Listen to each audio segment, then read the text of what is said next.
Pay close attention to what a Walmart security camera records on a completely normal Tuesday, March 20th, 2018, 2:30 in the afternoon.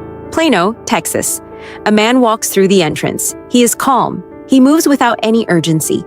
He picks up a cart and pushes it forward into the store. He looks like any other customer running errands on a weekday afternoon. Then the camera picks up someone else, an elderly woman in a bright red coat. She is pushing her own cart at a comfortable pace, moving through the grocery section, selecting items with the ease of someone who has done this 100 times before. She is completely at ease. She has no reason not to be. Now watch the man again. He is not in the produce section. He is not checking prices. He is not looking at shelves. He is looking at her. He moves when she moves. He stops when she stops, aisle after aisle. He stays just far enough behind her that she never turns and sees him. This goes on for 20 full minutes. 20 minutes of footage showing a man with a cart who never once picks up a single item. She reaches the checkout. He is nearby. She walks out through the exit. He follows. She loads her grocery bags into her car. He watches. She pulls out of the parking lot. He follows her out. And that is where the camera ends. Here's the detail that should stop you cold. That man walked into a Walmart with a cart and left with nothing. Not one item, not a bag, not a receipt. He was never there to shop. This footage was recorded one day after a 91-year-old woman was found unconscious in her apartment less than 2 miles away, left for dead by the same man now walking calmly out of that parking lot. He had already attacked someone the day before. He was still free, and he was already following his next victim home. If you have ever wondered how a serial killer operates in plain sight for years without a single arrest, stay with me. Because what this case reveals about the gaps in the systems meant to protect the most vulnerable people among us is something every single person watching this needs to hear. Subscribe and hit the bell so you don't miss the full story. Billy Chemir is accused and suspected of committing. It includes at least 24 murders and 2 attempted murders throughout North Texas, beginning in 2016. Before we get to what happened inside that apartment, you need to know who Mary Bartell was, not just as a victim, as a person. Mary was 91 years old. She lived at Preston Place, a retirement community in Plano, Texas, where she had made her home for 4 years. And if you had met her on any given morning, the last word you would have used to describe her is fragile. She was up every day at 4:30 in the morning. She checked her blood pressure, laced up her shoes, and walked the grounds of Preston Place before most people had even opened their eyes. Then she drove herself to 6:30 morning mass. Then she came home and got on with her day. This was not an occasional routine. This was every single day. Mary had been married to her husband, Don, for 67 years. They were high school sweethearts, the kind of love story that does not need much explaining. When Don passed away in 2015, Mary grieved the way anyone would after losing the person they had built their entire life with. But she did not stop living. She kept going to mass. She kept showing up to her exercise class. She kept having dinner with friends and building new friendships with the people around her at Preston Place. On her finger, always, was her wedding ring. She never took it off. Not to sleep, not to bathe, not for a single moment. That ring was the last piece of Dawn she had left, and she treated it that way. On the morning of March 19th, 2018, Mary woke at 4:30 as usual, took her walk, attended mass, and came home to her first-floor apartment. She sat down at her computer and began writing an email to her children. It was a completely ordinary morning. Then she heard a knock at the door, insistent, rapid. She assumed it was a friend. She got up to answer it. It was approximately 8 o'clock in the morning. Mary crossed her apartment and turned the lock. The moment she did, the door pushed back hard. A tall man forced his way inside before she could react. She tried to hold the door closed. At 91 years old, against a younger, heavier man, she had no chance. He was already inside. The first thing she noticed was his hands. He was wearing green rubber gloves. Mary later told investigators that the moment she saw those gloves, she knew. Not suspected. Knew. She understood immediately that her life was in danger. He looked at her and said, "Don't fight me. Lie on the bed." Fearful, she complied. He grabbed a pillow. He pressed it down over her face with force. Mary could not breathe. She reached for the life alert device hanging around her neck, a small button that would have sent an emergency signal immediately. But her arm was pinned beneath him. She could not get to it. Within seconds, she lost consciousness. Convinced she was dead, he took her jewelry and left. What saved Mary Bartell's life that morning was a simple plan she had made with a friend. The two women walked to their exercise class together every day. When Mary did not appear at the usual time, her friend came to check on her. She found the front door slightly ajar. She pushed it open and found Mary lying motionless on her bed, positioned in a way that did not look natural. She ran to call 911. When paramedics arrived, they found a pulse, faint, but there. A pacemaker in Mary's chest had kept her heart beating while she was unconscious. Against every reasonable expectation, she was still alive. As paramedics moved her onto the gurney, Mary, barely conscious, unable to speak, slowly lifted her hand toward a police officer standing nearby. She pointed deliberately to her finger. Her wedding ring was gone, the ring she had worn every single day for decades. The one she never removed, Dawn's ring, gone. At the hospital, the moment Mary was able to form words, she gave investigators a precise and detailed account of everything that had happened. I was at my computer ready to write this email, and I heard this insistent knocking at the door, and he just said, "Don't fight me, just get on the bed." He grabbed a pillow off my bed and forcibly pushed down very hard. I felt as though I could not breathe. Every detail, every description. While Mary was being rushed to the hospital, investigators were already making another discovery at Preston Place. Across the hall from Mary's apartment lived Anne Conklin, 82 years old. That same morning, Anne's daughter arrived to visit and found her mother dead inside her apartment. Anne's ring and watch were missing. Two women, same building, same morning. Both attacked, one survived. But here is what made this even harder to process. According to investigators, more than 6 women had already died at Preston Place before Mary's attack, and every single one of those deaths had been recorded as natural causes. No investigations, no autopsies, no arrests. The same story was playing out 9 miles away at Park View, Frisco, another retirement community. In September 2017, 82-year-old Helen Lee and her close friend, 90-year-old Marilyn Biesler, were found deceased in their apartments within weeks of each other. Helen's granddaughter made the discovery herself on a Sunday morning when Helen failed to show up for church, something that had never happened before. Law enforcement concluded Helen had likely died of a heart attack.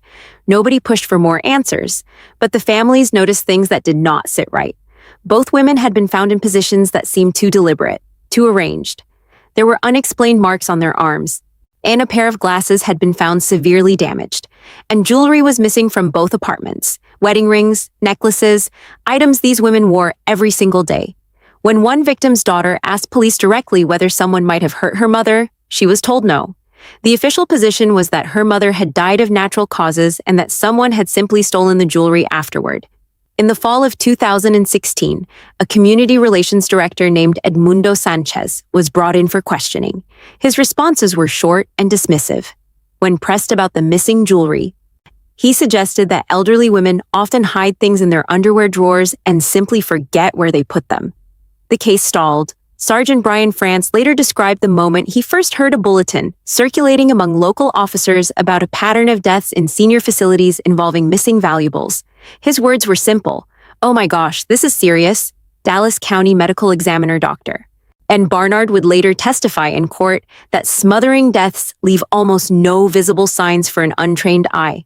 Many of the officers who responded to these scenes saw an elderly person and assumed a heart attack. The thought of homicide, he said, simply did not follow.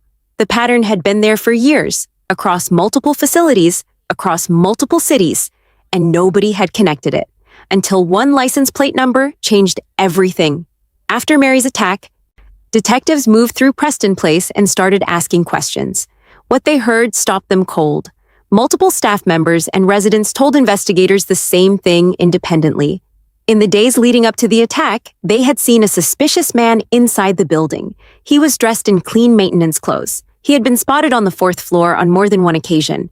When anyone asked what he was doing there, he told them he was checking for pipe leaks. He smiled. He was polite. Nobody stopped him. Then investigators got a second lead from an unexpected source. A concerned citizen had noticed a silver Nissan Altima sitting in the Preston Place parking lot for an unusually long time a few days before the attack. Something about it felt wrong. That person had been careful enough to write down the license plate number. Detectives ran the plate. It came back registered to a 46-year-old man named Billy Chemir. The name meant nothing to them yet. But what they found when they started pulling his records meant everything. Chemir was born in Kenya and moved to the United States in 2003. He had been trained as a caregiver at a senior living agency in North Texas. He knew how these facilities worked. He knew how to move through them without raising suspicion. His criminal record told a darker story. He had 2 convictions for driving under the influence, in 2010 and 2011. In 2012, he was arrested for assaulting a female companion, kicking, punching, and beating her with a pot before stabbing a knife into a chair. He received a 70-day sentence. Then, in 2016, he was caught trespassing at Chemir Retirement Community. Twice. Both times he gave the name Benjamin Koitaba. During the second arrest, he was carrying identification for both names. He pleaded no contest, received a 70-day sentence, and was released after just 12 days for good behavior. 12 days. Then he walked straight back out. When investigators pulled security footage from multiple retirement communities across the Dallas area, they found him on camera again and again. Blue nurse scrubs, a healthcare provider shirt, a plumber's uniform, maintenance coveralls, a different disguise for a different day, but always the same approach: confident, calm, smiling, saying hello to anyone who looked his way. He studied which floors had no cameras. He used unlocked stairwells. He moved through these buildings as though he belonged there, because to everyone watching, he appeared to. If this case is new to you, make sure you are subscribed. The next part is where everything unravels. On March 20th, 2018, one day after the attack on Mary Bartell, Billy Chemir was still a free man. And the security cameras at a Walmart store in Plano were about to show investigators exactly what kind of man they were dealing with. While Chemir was following that woman in the red coat out of the Walmart parking lot, investigators were already closing in. By 5:50 that evening, police had eyes on his vehicle. They followed it to an apartment complex in Dallas and watched. Chemir stepped out of the car, walked to a dumpster near the building, dropped something inside, and walked back to his vehicle. Officers moved in on the dumpster immediately. What they pulled out was a red wooden jewelry box with Asian markings. It had been broken open. Several items had already been removed, but inside there was still a name tag and a document. The name on them read Luthi Harris. Detectives ran the name. Luthi Harris was an 81-year-old woman living less than 2 miles away. Officers were dispatched to her home for an immediate welfare check. As they pulled up, a neighbor appeared and told them he had seen Luthi at the post office just an hour and a half earlier. She had seemed perfectly fine. Police forced entry into her home. They found her deceased inside her bedroom. Luthi Harris had been alive and running errands 90 minutes before police arrived at her door. She never made it through the rest of that afternoon. Billy Chemir was arrested outside his apartment complex approximately 1 hour later. When officers put him in handcuffs, he was gripping cash and jewelry in his hands. The search of his vehicle and apartment revealed what investigators later described as a world carefully built around predation. They found multiple cell phones, green rubber gloves, a passport printed under a false name, and scattered throughout the space, dozens of pieces of jewelry, wedding rings, gold necklaces, a Rolex watch, items belonging to women across the Dallas area, many of whom had already been buried under death certificates that said natural causes. Police estimated the total value of the stolen jewelry at over $500,000. Investigators believed the true number was likely far higher. Billy Chemir was charged with capital murder. When detectives sat across from him in the interrogation room shortly after his arrest, he was calm. He performed confusion. He performed innocence. He had an explanation for everything. But the evidence waiting outside that room told a completely different story. In the interrogation room, Chemir had answers for everything. He told detectives he had visited Preston Place on March 15th, 4 days before Mary's attack, looking for work. He said he did not speak to any of the residents while he was there. When detectives asked about the red jewelry box found in the dumpster, he said he had bought it from an unknown man and simply decided he did not want it. So he threw it away. When detectives placed $2 bills on the table in front of him, bills that Luthi Harris was known to give out as personal gifts to people she cared about, Chemir said he had received them from another unknown man in Fort Worth 2 days earlier. A different unknown man, every time. Outside that interrogation room, the evidence was building fast. the owner of Diamond and Gold's Exchange, a local jewelry business, recognized Chemir immediately when shown his photograph.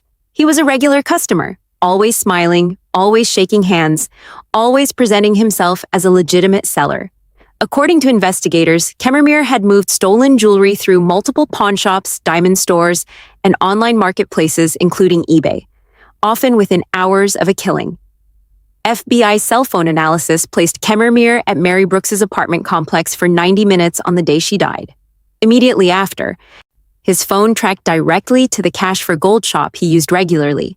Following his arrest, medical examiners went back through case after case. Death certificates that had read natural causes were changed. Some now read homicidal violence. Others were changed to undetermined. Across multiple victims, across multiple cities. The picture was becoming impossible to ignore, but the single most powerful piece of evidence in the entire case did not come from a phone record, a pawnshop receipt, or a security camera. It came from the one person who had survived. Prosecutors knew from the beginning that Mary Bartell might not live to see the trial. She was elderly. The case was complex. The legal process was slow, so they recorded her full testimony in advance, a formal deposition that captured every detail she remembered, in her own words, on camera. Mary Bartell passed away peacefully in 2020, just a few days before what would have been her 93rd birthday. She never got to sit in that courtroom, but her voice did. When the first trial for the murder of Luthi Harris began in April 2022, prosecutors played Mary's full recorded testimony on the very first day. Her words filled that courtroom from a screen. Every family member of every victim sat in those rows and listened. They listened to a 91-year-old woman describe in calm, clear detail exactly what had been done to her. The knock, the door, the gloves, the pillow. And the moment she could not breathe.